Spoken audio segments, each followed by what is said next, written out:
Hello everyone, I am Tacet, and today I'm going to be going over the Fox Sports Gems of War event in which the Arctic Fox is added to the game, so let's get into that. As far as this little guy, he is pretty useless. He gives pure green trait stone. This will be used to fully trait Archer or the Loyalty troop.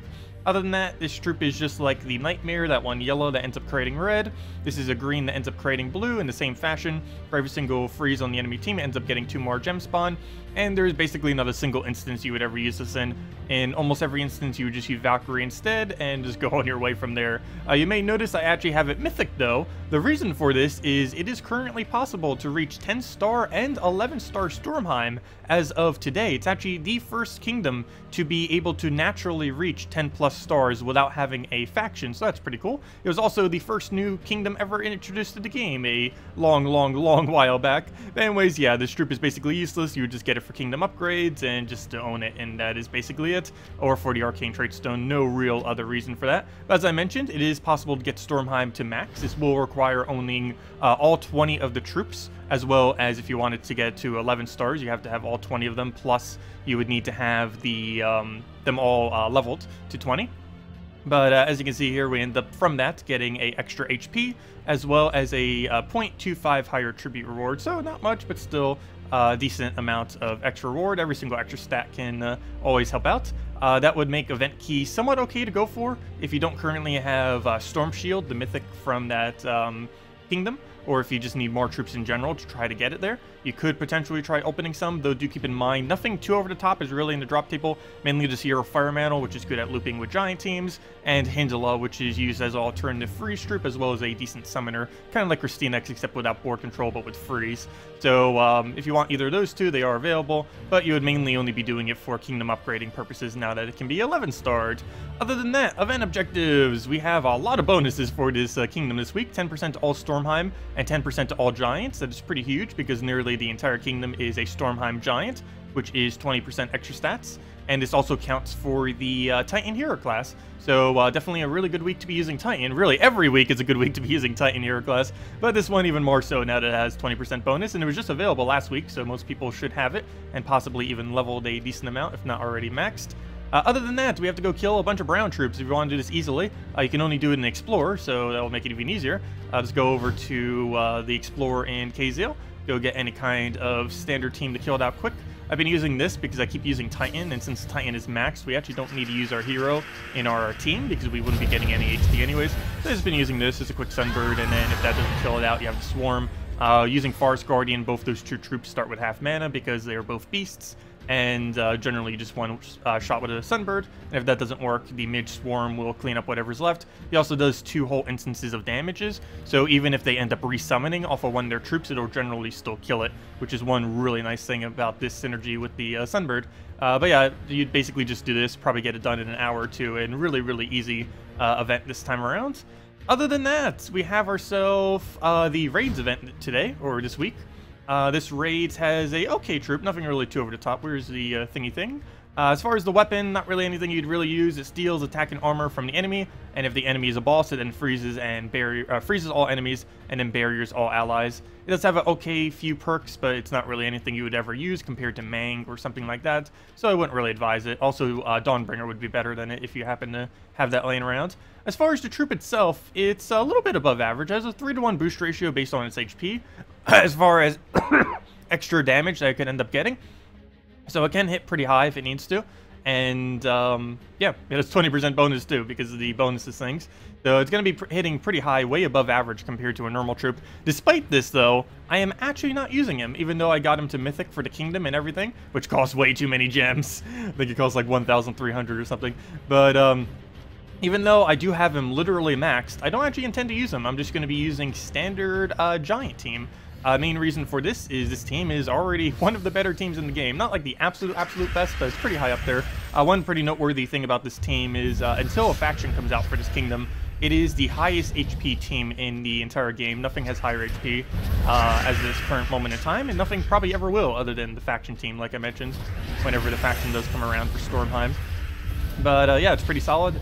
Covers pretty much everything you need. Has plenty of loop, and is just overall really strong. You don't even need the troops. Generally, it's just better to have Hindala there, just because it will give you more protection, simply because you can freeze them and also have that summon in case one of yours dies, and that summon could just be a replacement exactly for what you already had. But yeah, it should be pretty easy. This is already a really, really solid team. The entire team has 20% bonus this week too, if it wasn't already strong enough. So also just in general, might be a good idea just to use this team for some stuff. But anyways, let's go to this battle again. Just same kind of general format as always. You would go throw every single one of these on last slot. Once you get a burn, you'd one-shot with this triple damage, or ideally one-shot, and then kind of go from there. And we also have Dawnbringer if we need barrier for everything else. And worst comes to worst, we could just use Titan to keep tanking. Definitely highly advised to use Titan this week, regardless. Well, as I mentioned, it's pretty much always good to use Titan. But this week, just because it has the 20%. Okay, we'll go, and we can't actually get any stats effects on them, so we can't get those one-shots. We just have to kind of keep poking them. Guess we'll get a Dawnbringer and then kill it off with Hindla, or they'll just all die to Dawnbringer. But yeah, that's pretty much all we have to do for raids this week. As far as possible replacements, there aren't really too many. Eurofire Mantle plus Fire Giant combo is pretty important. The one replacement you definitely could do is if you don't have Dawnbringer, you can replace it with Black Manacle. But there isn't much of a replacement for Hindla other than, I guess, putting the Ray Troop there instead. And there's definitely zero replacement for Fire Giants and Yerl. Fire Giant, luckily, is ultra rare, though it might take a little while until you find a Yerl. But that's basically the only real thing you're going to be needing to make this team stable. So you can just go with that, Fire Giant, and just kill all of them out. This could be Black Manacle, and that could just be the Ray Troop. And that's about the cheapest, most effective other thing that you can do, other than that if you don't have a Dawnbringer. Anyways, let's go over some of the other little event objectives here. So, faction. We're getting the All-Seeing Eye faction again tomorrow. If I'm not mistaken, it should have the same weapon that we got the last time, that one Jar of Eyes, which actually wasn't that bad. So, it's pretty much just going to be the same event. I'm probably just going to be doing it up to all rewards, and that's it. I don't think I'm going to be going much further than that. Though, if you really wanted to and you had the gems, you could literally just go max the faction tomorrow. But I probably won't be doing that. Other than that, most noteworthy thing that's coming this week is a new hero class this Friday. We are getting the Frost Mage. It's going to be really good at freezing. It's going to be for the Glacial Peaks Kingdom. There won't be too much synergy that you can really do with it currently within the kingdom, but since they buffed Borealis and the fact that Queen Mab's already pretty decent, if they do another event for it, this hero class could start getting some really good synergy, hopefully, within the kingdom. But yeah, it should be an okay class, probably about the second or third strongest. Definitely won't be stronger than Titan, but it'll definitely be pretty high up there as far as strong hero classes are concerned. Other than that, we're getting a Mimic on Wednesday, which is just extra gold if you haven't already gotten that. Extra gold is in an extra few percents. And that is basically everything. So let's go over to Soulforge. As far as the Soulforge, we have ourselves basically nothing worth crafting except for Yagwe. Yagwe's only really used for the most part for Bounty Hunter, though it can be brought out for both red and green Guild War Day. It has a pretty nice concentration of damage in that it can hit 2 slots very effectively and get the mana right back since it converts purple to red and then converts right back into its color. It can very commonly cast again, and then just get a double kill off of that. So that's basically the main role he has. Main reason it's so good in Bounty Hunter is because of Feral Hound, which ends up creating red and purple, which are both the colors that he ends up needing in order to effectively use his ability. So, yeah, that's basically the main purpose he has, and Guild Wars. Other than for normal PvP, you can use it. Alchemist, Moneylender, Yagwe with a Queen Titania, or even just a Goblin Rocket or something, can be decently effective. But that's basically the only thing worth crafting. All the mythics currently that are offered are not that good, to say the least. And unfortunately, we don't really have much teams to go show for the other thing. I guess we'll just go do one more raid battle real quick, because the only thing we'd really have to show is the guy that gives us 40 souls whenever we use them, the little pup thing. But you can just spam that and explore, and there really isn't any team that you could effectively ever use. You'd be way better off just using Valkyrie instead of it. Also, Valkyrie has 10% this week because she's from Stormheim. So yeah, there's really no point in using that little pup thing. It's not even a giant or anything, so it doesn't even have that synergy or anything like that. But we'll go kill this Valraven. It better not escape. It's sure trying to. Go move that over. I'm almost scared to go throw that down. I think we might go and get some mana going first, just so it doesn't do anything. Actually, before we do, let's just go kill that immediately, just so we don't have to deal with that. We'll take that red, get it out the way, throw that down, and now we'll easily be able to kill it out. We can even Hindle on that if we want, and I think we will, just to get the adjacent damage there.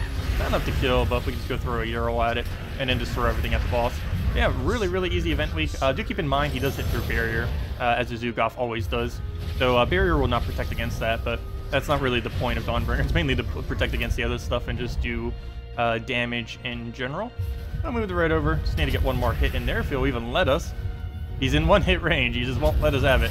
But there we go. But yeah, if you guys have any other questions or anything you want me to go over, feel free to leave it in the comment section below. We'll, of course, be streaming a lot more raids later today, as well as just going over all of the other event stuff, like the event tomorrow for the other Delve thing. But anyways, guys, thank you all so much for coming down. I'll see you all later, and have a wonderful week. Goodbye, everyone!